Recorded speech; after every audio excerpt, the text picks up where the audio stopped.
ജില്ലയിലെ Anakkara higher secondary സ്കൂളിൽ +1 വിദ്യാർത്ഥിയുടെ മൊബൈൽ ഫോൺ പിടിച്ചെടുക്കുകയും വീഡിയോ പകർത്തി സമൂഹ മാധ്യമങ്ങളിൽ അടക്കം പ്രചരിക്കുകയും ചെയ്ത സംഭവത്തിൽ വിദ്യാഭ്യാസ മന്ത്രി വി ശിവൻകുട്ടി റിപ്പോർട്ട് തേടിയിരുന്നു. അന്വേഷണം നടത്തി ഉടൻ റിപ്പോർട്ട് നൽകാൻ പൊതുവിദ്യാഭ്യാസ ഡയറക്ടർക്ക് മന്ത്രി നിർദ്ദേശവും നൽകി.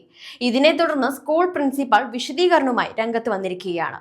ആ വീഡിയോ പ്രചരിച്ചത് സ്കൂളിൽ നിന്നല്ലെന്നും വിദ്യാർത്ഥിയുടെ വീഡിയോ പകർത്തിയത് അച്ഛൻ അയക്കാനാണെന്നും പ്രിൻസിപ്പാൾ പറഞ്ഞു.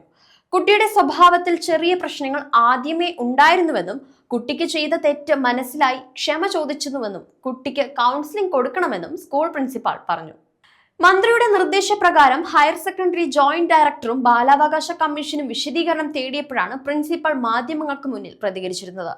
വീഡിയോ പ്രചരിപ്പിക്കുന്നത് ശരിയല്ലെന്നും കുട്ടികളെ ശിക്ഷിച്ച് പരിഹരിക്കാവുന്നതല്ല പ്രശ്നങ്ങളെന്നും പറഞ്ഞ മന്ത്രി നിലവിലുള്ള ഉത്തരവ് പ്രകാരം ക്ലാസ് മുറിയിലേക്ക് മൊബൈൽ ഫോൺ കൊണ്ടുവരാൻ അനുവാദമില്ലെന്നും പറഞ്ഞു.